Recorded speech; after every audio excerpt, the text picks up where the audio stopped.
Alors bonjour, je vous retrouve donc aujourd'hui pour un autre Demain Lab. Comment peut-on repenser demain?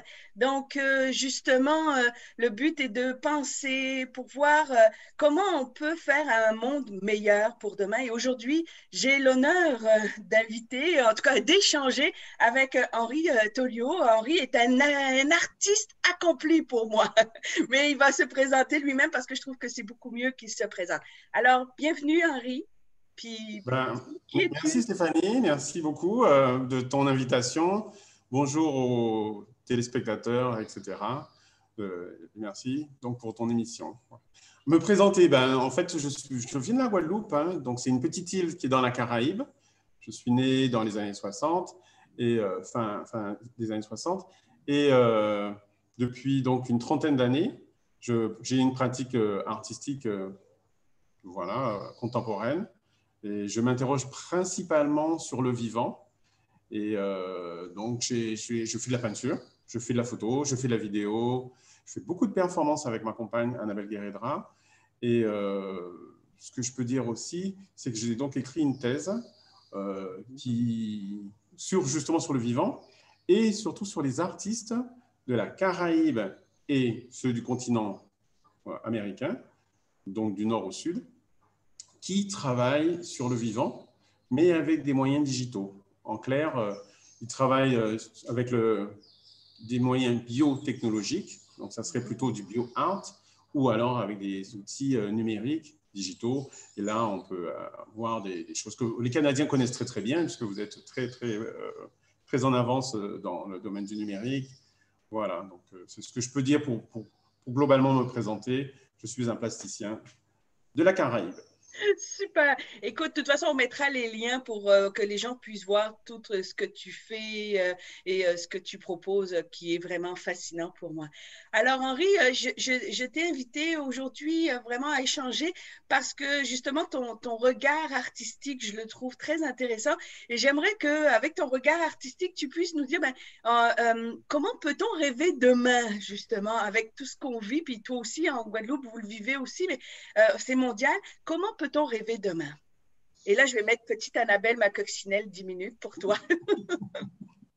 Bon, ben, j'espère qu'Annabelle est bien réglée. Bon, ça va aller très vite, hein. Personnellement, je vais revenir à la question du confinement. Pendant le confinement, en fait, j'ai eu la chance de ne pas vivre le confinement de manière négative, mais au contraire comme un moment de choix, de liberté, de, de, de, de temps libre, hein, ce qui arrive assez. On connaît tous la question du temps et comment pouvoir aller jusqu'au bout des choses, de ce qu'on a envie. Et donc, moi, j'ai eu la grande chance d'avoir du temps et je me suis vraiment intéressé à la question de l'ancestralité. Je me suis intéressé à la question de la génétique, enfin, généalogie aussi, etc. En fait, je me suis retourné un petit peu vers mes ancêtres. Et ça a été un premier travail que je voulais faire depuis longtemps et que, bon, ben voilà. OK. Ça veut dire que, si je me souviens bien, ce que tu dis, est-ce que la génétique, est-ce que tu as passé le test, c'est ça? Ou c'est, Voilà, ouais, hein, exactement. le fameux test? Tout à fait. Donc, en fait, voilà, j'ai fait un travail sur la généalogie, donc trouver mes ancêtres tout près. Mais j'ai aussi fait, comme tu disais, Stéphanie, un test donc ADN, où j'ai Ouais. envoyé ça dans une entreprise, bon, on ne va pas faire de publicité, et qui m'ont renvoyé donc des résultats. Alors, les résultats, ils n'étaient pas si étonnants que ça, puisque, bon, pour part, j'ai environ 80 ou 70% de sang, enfin, d'origine qui viendrait d'Afrique, Afrique subsaharienne. Mais, grosse surprise, j'avais aussi reçu des choses, enfin des résultats où des ancêtres viendraient aussi de Scandinavie. Donc ça, Ah, c'était vraiment extraordinaire. Bon, des choses un peu plus normales, l'Europe du Sud, etc. Enfin, donc j'ai reçu ça et ça m'a permis de confirmer certaines choses. Bon, et là-dessus, je fais un travail artistique pour montrer pour montrer et pour redire que la notion de race est une hérésie, etc. Donc ça, c'est mon travail un peu autour du bioart. Et hmm. pour revenir à ces questions enfin, d'ancêtres, etc., j'ai aussi poursuivi dans le domaine un peu spirituel. Et donc là, j'ai pu faire un hôtel. J'ai choisi ma grand-mère comme ancêtre principale, que j'ai mis à l'honneur, etc. Ensuite, j'ai aussi été plus loin dans les différentes spiritualités africaines, etc. Donc tout ça, ce temps-là de confinement m'a permis vraiment de faire un repli ou un retour en moi. Et donc, ce que j'essaie de vous dire, c'est que penser le futur, c'est aussi quand on a une base, quand on est vraiment ancré, quand on est centré. Je trouve que c'est très important pour qu'ensuite, on va faire comme l'arbre, en fait, hein, et donc pouvoir développer ses branches et aussi des fruits. Donc, rêver demain, c'est être sûr de soi, être en paix avec soi-même, etc. Et construire pour les générations futures surtout un monde où, moi, il me semble que les principaux soucis, évidemment, les problèmes de climat, et de façon de penser le monde économiquement, etc. Mais il y a aussi donc cette dimension spirituelle qui fait que dans les communautés qu'on connaît au Canada, par exemple chez les Amérindiens, mais aussi d'autres communautés, la question du rapport à la nature, il n'existe pas de dualité entre nature et culture. Et c'est ce qui, moi, il me semble le plus intéressant. C'est finalement aller dans notre futur, c'est peut-être le passé de comment d'autres vivaient, et c'est trouver évidemment l'équilibre entre cette technologie, qui nous fait du bien pour beaucoup, qui nous sauve des vies évidemment, et en même temps cette chose qui nous relie avec la nature, et on doit retrouver notre place sans être arrogant voilà, arrogant et exploiteur, enfin exploiteur de cette belle et généreuse terre. J'aime l'idée, effectivement, de voir la culture et nature. J'aime beaucoup ton idée, très intéressante, de voir justement comment est notre rapport avec la nature. C'est ça vraiment que tu proposes pour le futur, là. Essayer de revoir notre rapport à la nature. Tout à fait, tout à fait. Cette dimension-là, les sociétés dites premières l'ont vécu et ont été imprégnées.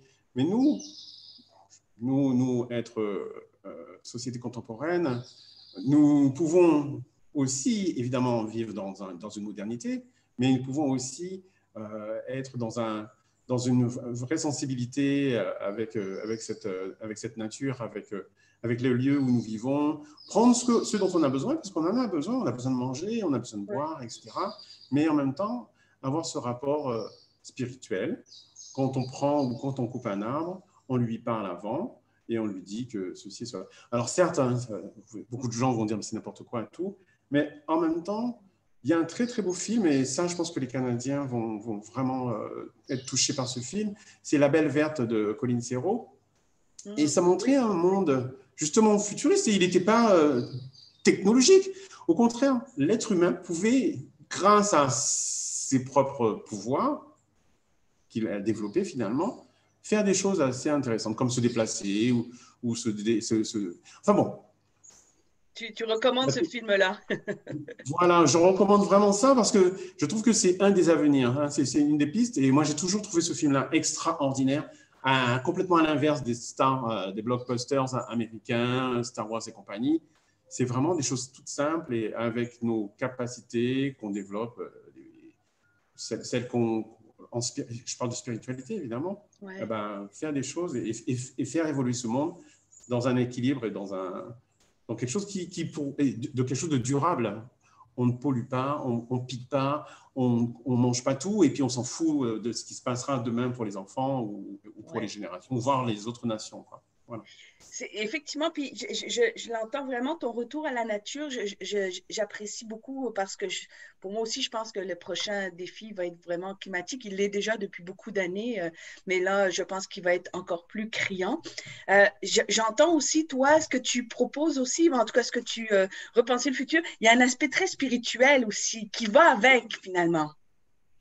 C'est ça, c'est ça. C'est-à-dire que, moi, il me semble, qui disait ça, que le 21e siècle serait spirituel ou ne le serait pas.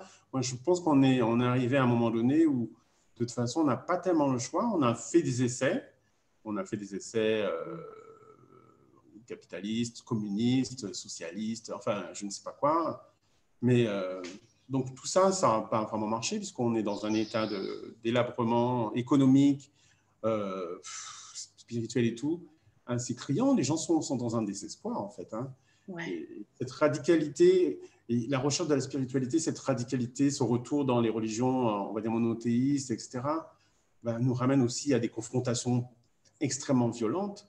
Et un des souhaits aussi du futur, c'est que ces religions monothéistes, pardon, clairement, hein, les musulmans, les chrétiens, etc., arrivent à tempérer et être beaucoup plus bienveillants entre eux, déjà. Bon, ça serait déjà une bonne chose pour nous tous, pour tous les autres, parce que, bon, franchement, ça fait un peu les parents qui se tapent dessus et nous, on est là en train de voir qu'est-ce qui va se passer, etc. Donc, ça serait bien. Et peut-être, voilà, accepter les autres dans leur religion, dans leur couleur, dans leur façon de penser, dans le fait qu'ils n'aient pas forcément envie de consommer et qu'ils aiment simplement être tranquilles dans la nature et être en harmonie avec elle. Donc, oui, la spiritualité est très importante. Oui, et ça, c'est pour ça que ce que j'entends effectivement, ce que tu dis, retour vers la nature. Donc, pour dire, hey, allô, on n'est pas tout seul, on est dans un monde et dans un contexte. Donc, on n'est pas les rois du monde, on est dans un tout. On n'est pas les rois du monde. Puis en même temps, ce que j'entends, cette spiritualité-là, je fais le parallèle avec l'arbre que tu parlais du début. Comme si tu disais, ancrez-vous au fond pour pouvoir être mieux dans vos branches et produire des fruits, qu'il y a quelque chose de cet ordre-là qui fait que ce n'est pas à choisir l'un ou l'autre, c'est l'un et l'autre. Donc, je n'ai pas juste à faire en haut, mais j'ai aussi à prendre en bas. Oui. C'est ça? Ceux du passé, nos ancêtres sont là, en fait. Ils sont là et ils nous conseillent. Une chose aussi qu'on peut et doit faire, c'est s'écouter, écouter la petite voix, parce qu'en fait, il y a souvent une voix qui nous dit fais ça, je te propose de faire ça plutôt pour toi-même. Donc, ayons ce temps-là pour nous. Hein. C'est pas être égoïste que de prendre un peu de temps pour nous-mêmes et de s'écouter et de voir vraiment ce qu'on a envie de faire. Moi, je suis enseignant aussi, je ne l'ai pas dit, mais je suis enseignant dans une école d'art, je suis enseignant aussi dans une université, et je vois les dégâts. Combien de jeunes sortent du bac et en fait, ils sont tellement perdus qu'ils écoutent, bon, il faut un peu. Et 1 an, 2 ans, 3 ans, 4 ans, et au bout de 5 ans, ils reviennent à quelque chose qu'ils avaient vraiment envie de faire parce que trop, c'est trop, ils ne veulent pas, entre guillemets, gâcher leur vie. Et ça, c'est très fort. Donc, s'écouter, ça aurait permis de mieux se diriger et d'aboutir à quelque chose qui fait qu'on est satisfait de soi-même, on est satisfait de ce que l'on fait, et quand on est dans cet état-là, on n'est pas aigri et on n'impose pas aux autres son aigreur et sa tristesse. Donc c'est tout un cheminement à faire où, si nous, on est bien, on va pouvoir apporter notre bonheur, entre guillemets, aux autres. Ouais. Et ça, c'est vraiment vital. Ouais. On doit arrêter de former des êtres humains qui sont désespérés, finalement. J'entends en tout cas, moi, ça résonne chez moi comme une montée en conscience. Donc, quand tu vas à l'intérieur de toi et dans ta compréhension de toi et de tout ça, c'est comme si tu montes aussi en conscience que, finalement, il y a toi. Puis, ben, tu sais, j'ai dit, c'est ça, je reviens, tu fais partie d'un tout. Donc, ce fait d'aller à l'intérieur de soi, ce que j'entends de ce que tu dis, c'est, mais il y a on monte en conscience. C'est ça. En tout cas, ne pas être étranger à soi-même. Voilà. C'est vraiment le pire. C'est vraiment, on ne peut pas faire pire que ça. C'est-à-dire que si tu entends cette petite voix, c'est la voix de tes ancêtres, la voix de ce que tu veux, hein, de ton Dieu ou de je ne sais pas quoi, en fait. Hein. Vas-y, et c'est là que tu te dirigeras et tu vas avoir des conseils. Tu vas avoir une vie qui sera satisfaisante, qui sera en pleine conscience, c'est ce que tu es en train de dire. C'est vraiment une forme de... la spiritualité, c'est ça aussi, hein, c'est monter et s'écouter, mais en même temps avoir une forme de puissance. Hein, l'empowerment dont on parle dans les actes artistiques, etc., c'est un peu ça aussi. Chacun doit s'empuissancer dans le bon sens. Il ne s'agit pas de détruire, mais il s'agit d'être soi-même, d'être la bonne version de soi-même et non pas celle enfin, bon, voilà, celle qui est triste. Oui. Et justement, donc, comment maintenant on peut aller avec ma deuxième question, parce que là, on a rêvé, puis là, on pense à une connexion avec la nature, plus de connexion au niveau spiritualité, vraiment de connecter avec la dualité, en tout cas, enfin, culture, nature, toutes ces choses-là. Donc, comprendre qui on est pour pouvoir mieux s'épanouir. Comment on peut faire maintenant? C'est quoi les pas qu'on peut faire pour pouvoir y arriver? As-tu des idées? Peux-tu nous conseiller des choses, Henri, par rapport à tes expériences, tes étudiants, toi, qu'est-ce que tu fais avec ta conjointe Annabelle? Donne-nous au moins 2 ou 3 pistes pour qu'on puisse faire quelque chose. D'accord. Bah, en fait, avec Annabelle, donc, on a toujours été dans la dimension artistique, mais la dimension artistique, elle a toujours été collée à la dimension du vécu. Donc, on n'a jamais fait la différence de dichotomie, justement, de séparation entre notre vie et la création.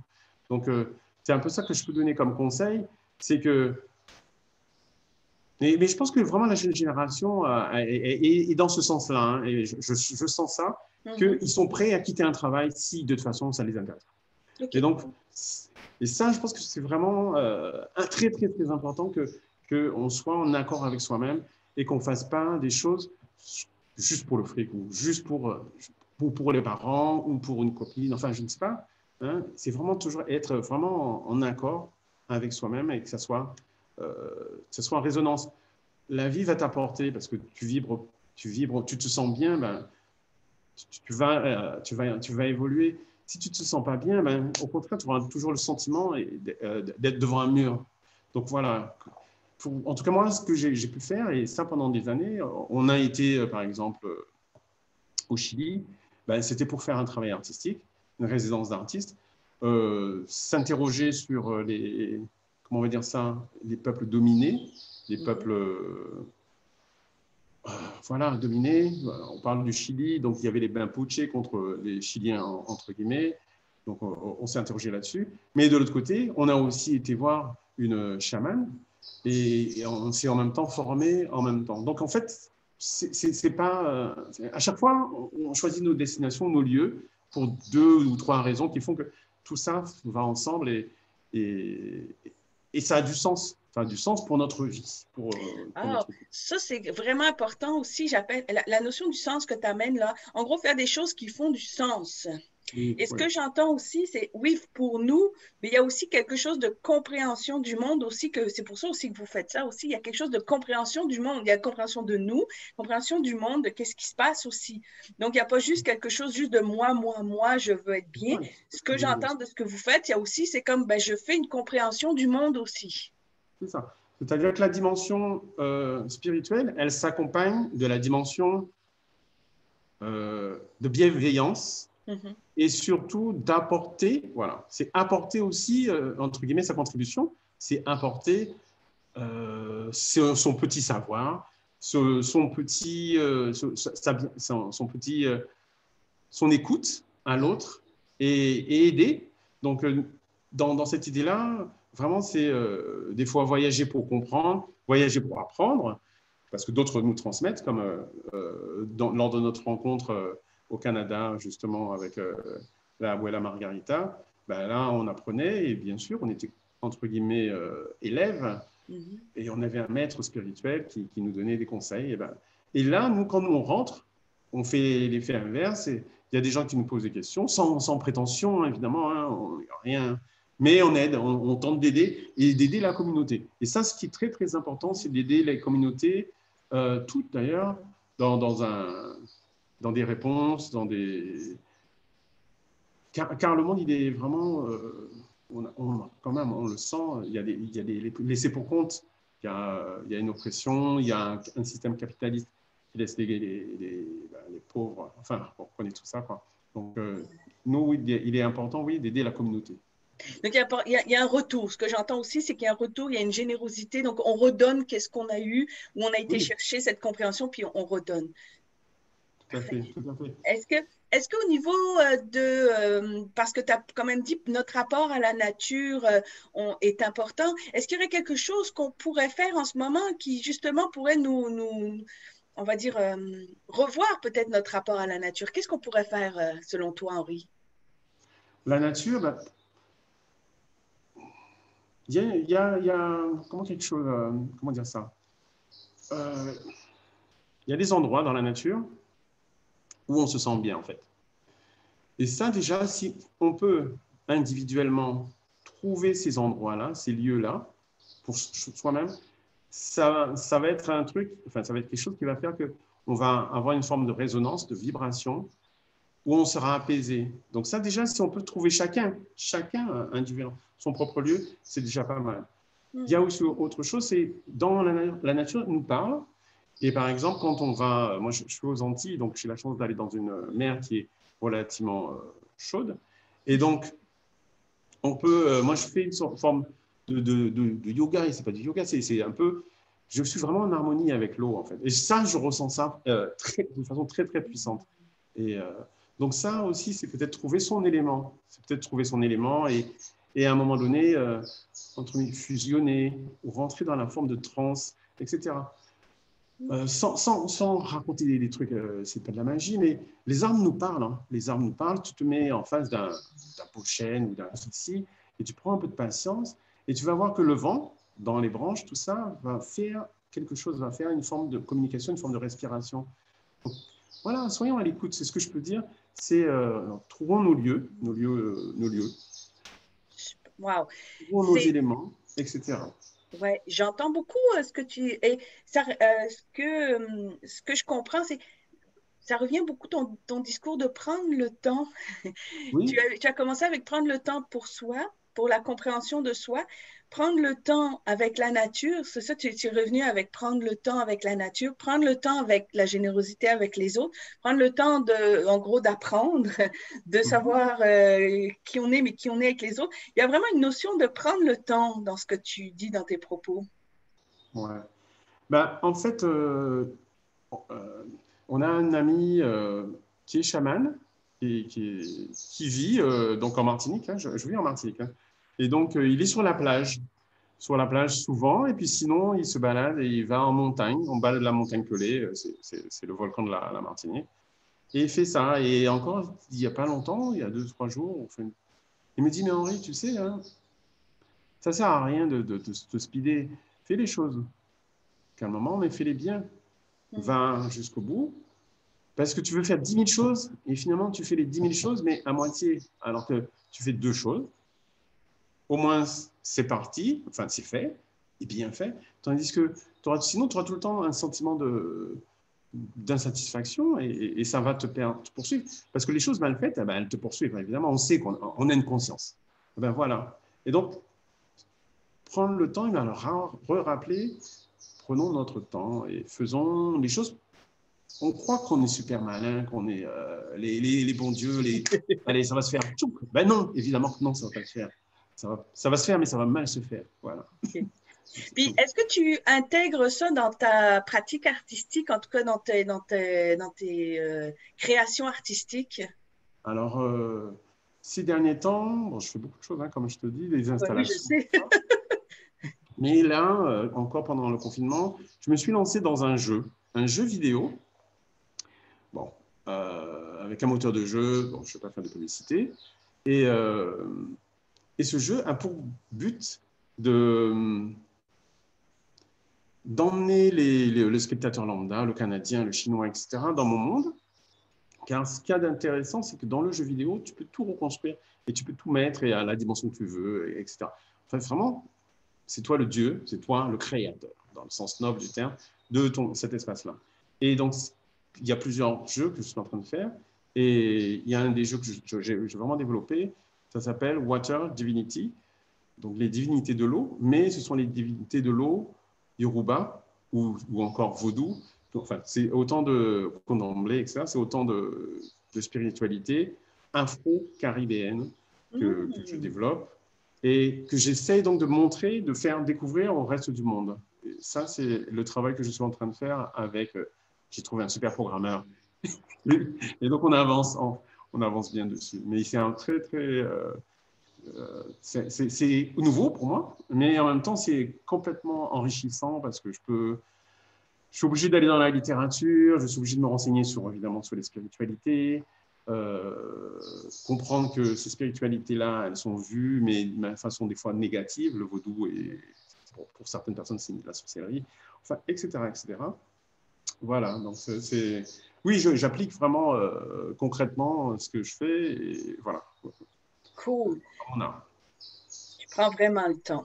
Donc, merci beaucoup, Henri. Ce que je résume vraiment, et puis moi, ça me parle beaucoup, c'est justement notre rapport à la nature, notre rapport à la spiritualité, notre rapport à la culture, notre rapport à l'autre. Vraiment, on a parlé de tout ça, tu sais, et je retiens énormément, c'est en gros ce que nous fait peut-être penser la pandémie, c'est prendre le temps de tout ça et de regarder ça. Et c'est un petit peu aussi pourquoi je fais ces petites vidéos-là avec des gens pour prendre le temps de repenser et d'amener les gens à repenser. Et ce que j'aime dans ce que tu dis aussi, là, ben, c'est prendre le temps de faire des choses qu'on aime, prendre le champ de qui on est et puis vraiment faire en sorte. Tu as beaucoup quand même aussi une notion d'apprendre aussi. J'aime ça, ta notion. Elle revient beaucoup. Est-ce que je me trompe, Henri, dans cette notion En fait, dans ma pratique artistique ou comme dans ma pratique spirituelle, en fait, on est là, on est jeune. On est jeune parce que un on peu peut moins, mais... apprendre. Ben si, mais on est jeune parce que on a cette capacité, on est tout le temps jeune parce qu'on a cette capacité d'être tout le temps en apprentissage, en découverte du monde. Le monde est tellement merveilleux que comment faire pour s'ennuyer? C'est extraordinaire. Et puis, s'il n'y a pas d'argent, et on a un peu de courage, aller dans la forêt ou apprendre avec les communautés amérindiennes. Il y a tellement de choses à faire que c'est incroyable, quoi. Le monde est fantastique. Donc, voilà. Oh, écoute, moi, on va finir là-dessus. Le monde est fantastique. Donc, Yes. ouvrez-vous au monde. Ça, c'est pour moi, là, c'est une belle phrase, extraordinaire. Alors, je te remercie beaucoup, Henri, pour ces belles paroles, puis de nous avoir amenés dans une autre direction par rapport à la nature, à la spiritualité, à l'apprentissage et au temps. Merci beaucoup. Merci Stéphanie, à bientôt et bon ben, Un on se jour en reverra. Martinique. Oui, il faut passer. On va tous venir en Martinique quand on pourra. Il semblerait qu'il fasse -30 là.